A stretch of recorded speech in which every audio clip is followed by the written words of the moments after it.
Hi, everybody. Welcome back to another episode of Hot Tea and High Seas with Chelsea Opera. I am Garrett Heater, the producing artistic director, and today I am joined by singer, producer, composer, the one, the only, Anne Phillips. Anne, it is so wonderful to have you with us today. How are you doing? It's great to be here. Fantastic. And I have to ask you, we're going to get the most important question done right off the bat. What kind of tea are you drinking today? I am drinking coconut Thai chai. How's that? That'll do. I'm very lucky because my daughter lives in Boulder and she took me to the Celestial Seasonings big place. And I have so much different kinds of tea. I Right. have It's like you have so many different kinds of tea just in that tea. Coconut Thai chai. yeah, That's a lot. that's why I got it. So I have to try that. Yeah, absolutely. So, Anne, where are you right now? What are you up to? It seems like everybody's in different places because of the pandemic right now. I'm about a block and a half from Christ and St. Stephen's Church. Perfect. And that's your home. Yes, I'm at 69th and Amsterdam in Lincoln Towers. Fantastic, fantastic. And we're here today because we're chatting about the Jazz Nativity, Yes. bending towards the light. And this is a fantastic piece of music, a fantastic composition, theatrical piece that I was able to see last year in New York City. And I was completely blown away by the musicianship, by your composition of the Thank piece, and the talent that you and Chelsea Opera were able to pull in for a really unique and astounding evening of theater. And thank I just wanted to tell you that. I'm sure I was you. gushing. You probably don't remember, but I'm sure I was gushing at the actual performance. But I did want to reiterate how wonderful I thought that was. And you are producing that production virtually this year because of how things are. Of how things are. Yeah. But the amazing thing is we feel like we took lemons and made it into lemonade because this really wasn't possible because everybody expects a big $1 million production when they turn on the TV set. And now, because of this, we were able to put together 30 some years of videos that we've done over these years. And fortunately, my son was able to transfer it all into his computer and edit. And so we have the show, the whole show. But we have it with Charles Kuralt as the host and Lionel Hampton, Tito Puente. The three kings are Clark Terry and Harold Nicholas of the Nicholas Brothers and Tito Wow. Puente. Wow. That's really impressive. And Dave Brubeck, years ago, Oh I my saw gosh. his piece, La Fiesta de la Posada, and in it was this wonderful 5/4 God's Love Made Visible. Da, ba, ba, ba, da, da. Yeah. Just loved it. And because I knew him, because when I was 17, I was at Oberlin and I sang it as the other act in the Brubeck at Oberlin concert. And so I'd known him since there, from that time on. And when I heard this piece, when he was doing it really as the preview up in Greenwich, Connecticut, and then when this all happened, I just thought it was the perfect statement after the manger scene and the lullaby and the three kings. What better statement than God's love made visible? And so that's, and then Dave came and sat in on it several times. So we have that video as well. So it's all connected. It's the whole show. You will see it just like you saw it last year, but with wonderful different people. They were wonderful last year too. We could make 5 volumes of this. I know, I know. And the performances not just in New York City, but also in Utica, New York, have really become a staple of the community. Well, it's interesting. Just this afternoon, a woman called me from Greensboro, North Carolina. They have been doing it there for 20 some years. Oh my gosh. 3 performances Wow.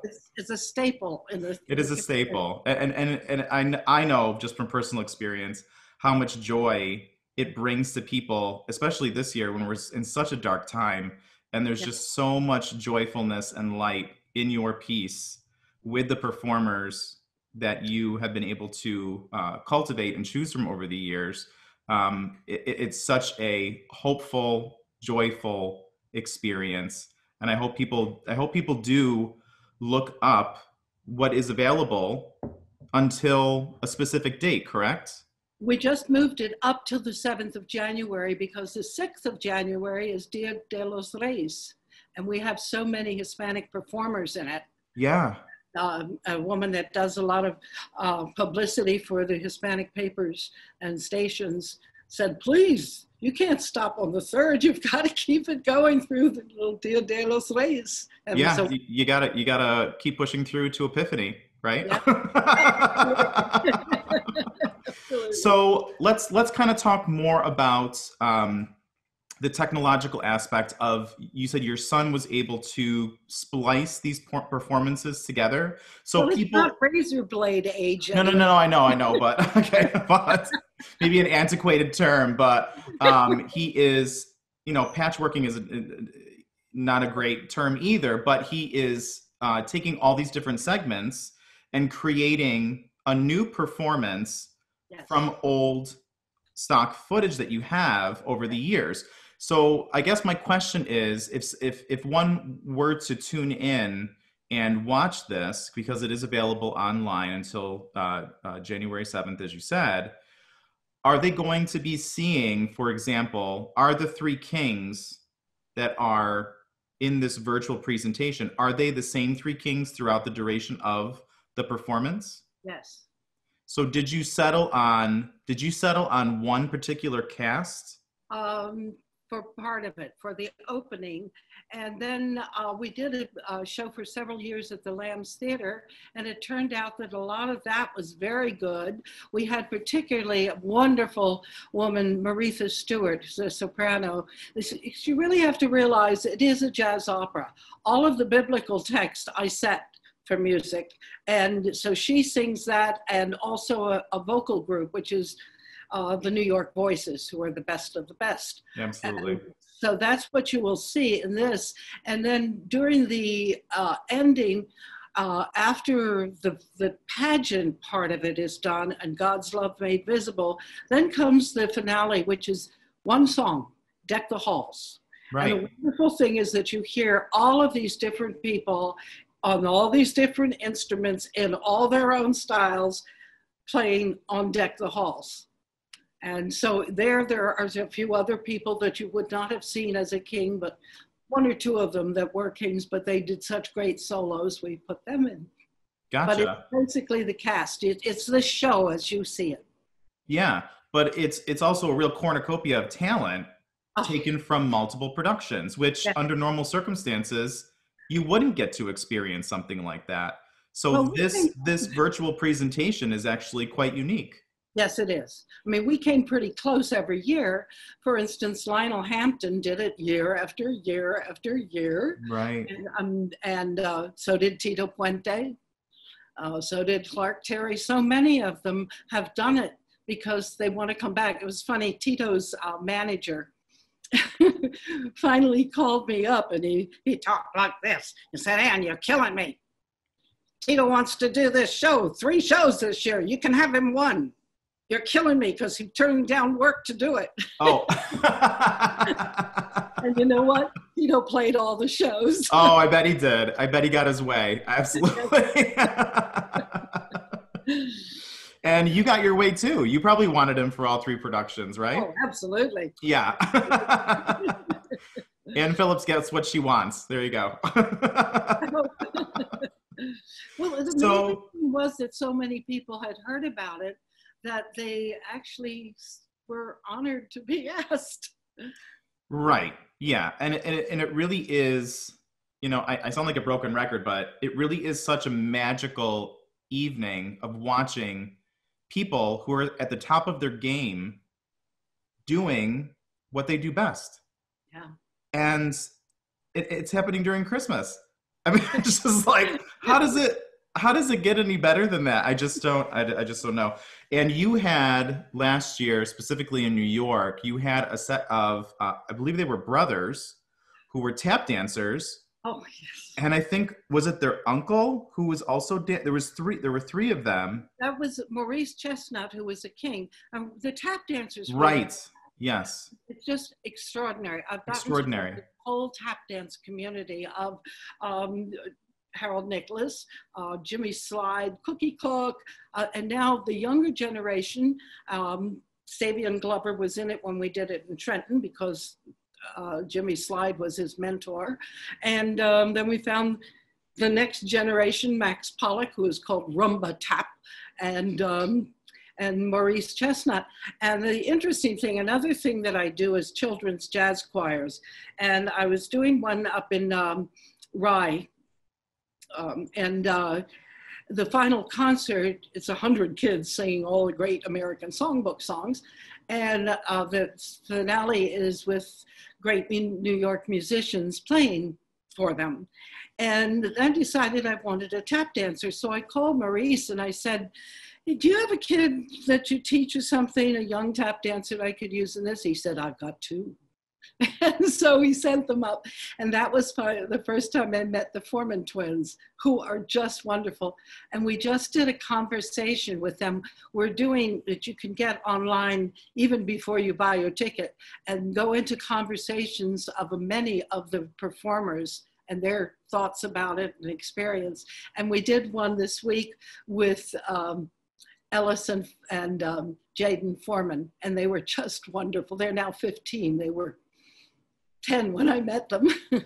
Yeah, yeah. I mean, they were just the three of them were astounding. But I was so struck by the use of children or young adults in the performance, because it was exactly as you're saying, bringing up the next generation of specifically jazz performers, right? Giving these kids the amazing ability to not only view mentors in the field in action, Yes. but to also sing with them, Yes. to perform alongside of them, not just the tap dancers, but you also had some young singers as well who had beautiful singing voices. And the young dancer, Emily Gu, who is, she took the part of the shepherd who had been a shepherd boy and is now a shepherd girl for several years. And she sang that part as one of the shepherds. And then she grew a bit too tall. And I didn't know there was like a height limitation with being a shepherd. There's a saxophone playing shepherd, that's John Gordon, and two singers. Larry Long has been one of them, David Gordon, wonderful singers, some of them from Lee's group of opera people. But we need a child. And at first was a shepherd boy, that's a boy soprano, that's what I wrote it for. But then Emily took it over for several years, was wonderful.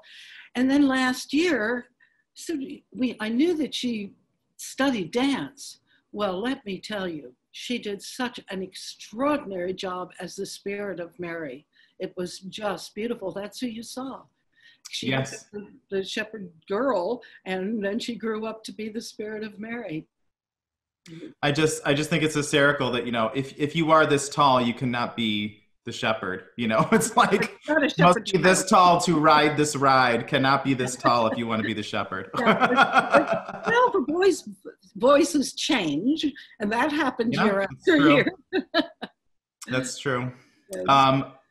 Fantastic. So let's talk a little bit more about your time with Chelsea Opera in particular. So not only has Jazz Nativity Bending Towards the Light become a staple, a much beloved staple with Chelsea Opera, but there have also been other projects that you have been involved with, specifically your projects that they have produced on your behalf.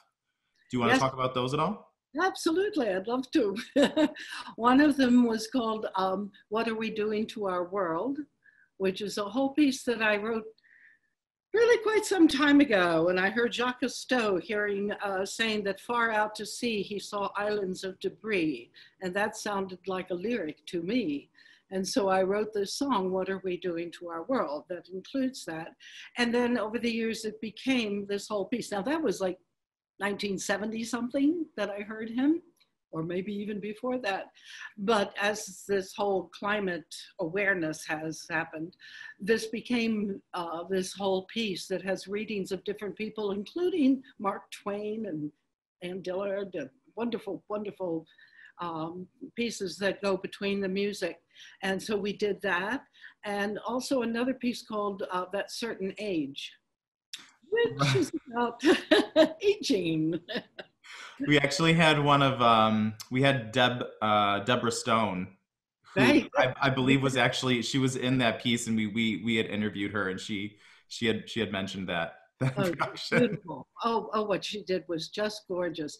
Because the poem and the piece that was sung, I do a workshop in Ketchikan, Alaska every January, but not this January. No, It's nobody's really doing funny. anything this January. But I met a poet up there, and these poems were just gorgeous. And I heard her reading them.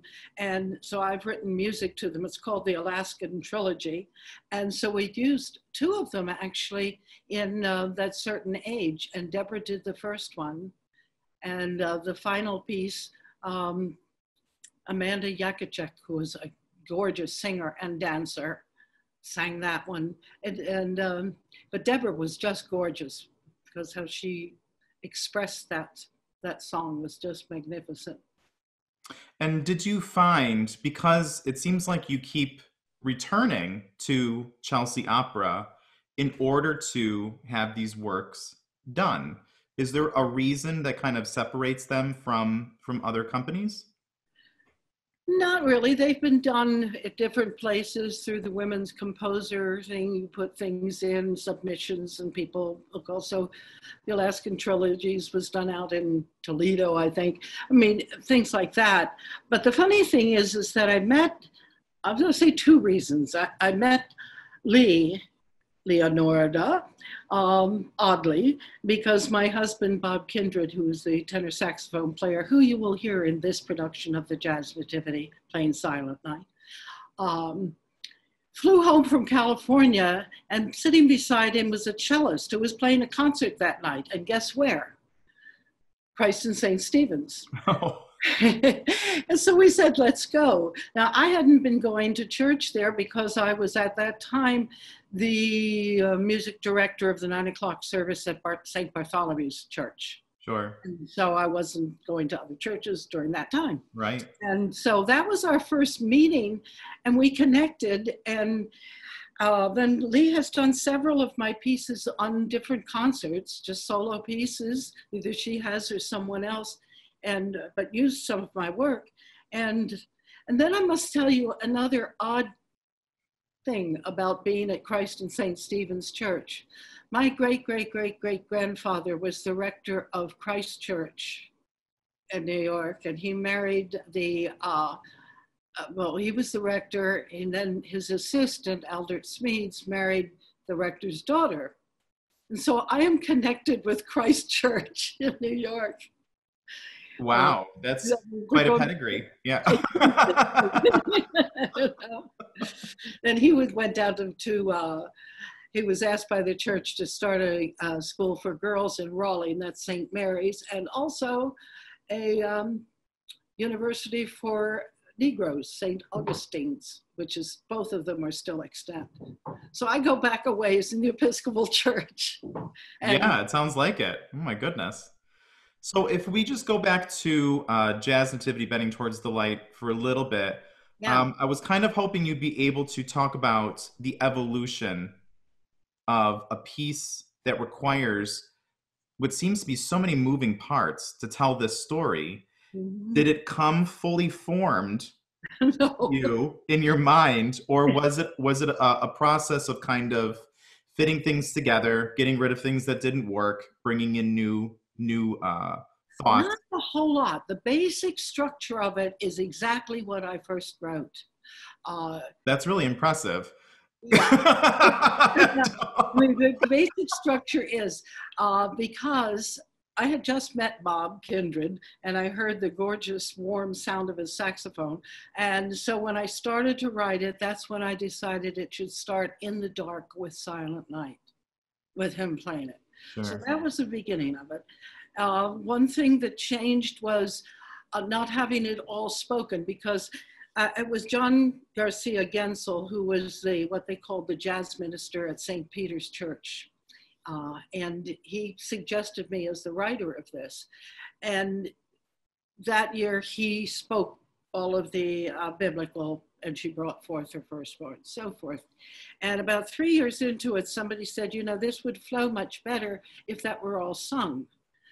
Okay, that means I had to put all of that to music. And I did. And fortunately, I knew exactly who could sing it. Maritha Stewart, soprano and everything. She could sing great gospel and Puccini, and did on concerts. Anyway, I knew that Maritha, and that's who you will see in this year's production. And the New York Voices had just come to New York, and I met them. So I wrote the music for them. So it's with that. That's one of the things that's changed. Otherwise, everything else is really as I wrote it. The ending of After God's Love Made Visible, and that was on the first production with Dave sitting in. But then when it goes into Deck the Halls, that began to expand, because it was possible to have not only the people that were in the band play, but have wonderful people who we planted in the audience to come up. And as it grew, I mean, a violinist, an accordionist, a harmonica player, Toots Thielman, who's one of the greats, but I was able to call on them and have them just come up from the audience and participate. And somebody said it's like Peter and the Wolf for jazz, because children can learn everything, and children loved it. Yeah. How could they not? Honestly, it's just so entertaining. When we had a big enough venue, we started a children's Jazz Nativity project where people could sponsor a child to come see the show. And we used to have 40 or 50 kids. Wow. Buses were lined up when we were doing it at St. Bartholomew's with all of these kids, and they just loved it. And those opportunities, when presented, are so important Oh, for people to take advantage of them, because I'm an educator myself, a music educator, and you may not get all of the kids on board with whatever kind of musical, souffle you're cooking up for them, but there's always the chance that you're going to get that one kid, and you might change the trajectory of their entire life. I just think, because that's what happened to me, so I know that it's the truth. So I just love that you had the thought, we need to do this. This is something that we need to offer. So well done. As an educator, I'm thanking you for enriching those children's lives. Oh, absolutely. In Rye, there was one kid, if you see any of the videos about my children's jazz choir, there was one little kid that at the end of the concert got on his knees and slid down the aisle, and he's singing away. And a few years later, his mother, who I had never met, was working as a volunteer. And I said, oh, how is he? And she said, oh, well, you know what happened? He's now into video production and music production and all of, and she said that's what did it. And you know what? And I'm not surprised. I'm not Yeah. surprised. So congratulations to you for changing a child's life. That's fantastic. I guess my next question would be, because this piece has had so many different lives since it was first created. Mhm. How have the performers themselves left their fingerprints or made their marks on the productions that they were involved in? Every single time they perform, they leave an enormous mark. and I'll tell you, I didn't realize until The last few weeks, we've been recording these conversations, we call them. You can see them uh, on the Vimeo file, even before anybody buys a ticket. You can listen to these conversations. And I am just astounded at the feelings that they have expressed about doing this show and what it has meant to them. One was really incredible. A few years ago, I got a call from a girl who had been one of the spirits of Mary, I mean, like 15 years ago. Sure. She gave me her name and number and said, do you have anything? Because I don't dance anymore and I would love my child to see, you know. And I said, well, I do, but they're in some big crate somewhere, you know, all of these videos. And so, but thank heaven, I put her number on my phone because this year, in going through what we chose, I realized it was Justina Santiago. Oh, wow. And I had her number. Well, I can't tell you, when I called her and told her, she was just in tears. Yeah. And so we since have had conversations with her and her daughter and her family, because she's not dancing anymore. Knees went something. And she was so thrilled she just said to let them know that I was in the arts. Yeah. Did this. She was with the Albanelli. Oh, sure. Yeah. As a, what you call a student, you know, yeah. We chose her out of all of the girls that we saw. And it meant so much to her to be able to see this now. And now that it's all over the world, and that's what we're really hoping through this for the first time. Right, global audience, absolutely. And since we're talking about the virtual presentation of a Jazz Nativity Bending Towards the Light, how does somebody purchase a ticket to be able to watch it this holiday season? You go on thejazznativity.com, and that will take you where you need to go. Thejazznativity.com. And you know what? I'm going to move my finger like this, and this is exactly where I'm going to put it, right across the screen.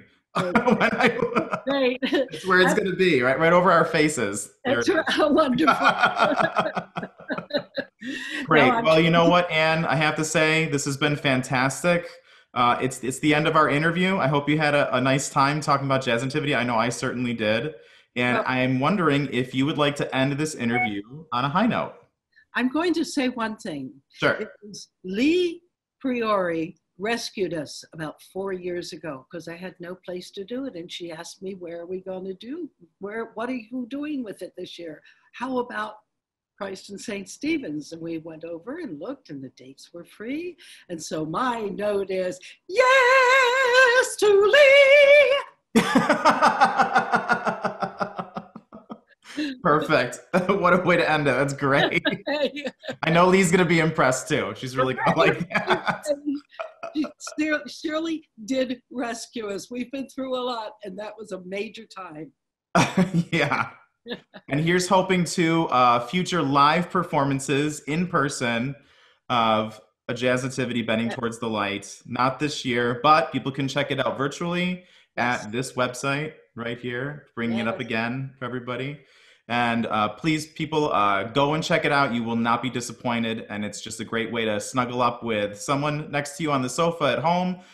Put the fireplace on and get lost in a Jazz Nativity Bending Towards the Light by our guest today, Anne Phillips, singer, as you heard, producer, and fantastic composer. I'm Garrett Heater, the producing artistic director of Chelsea Opera, and this has been another episode of Hot Tea and High Seas with Chelsea Opera.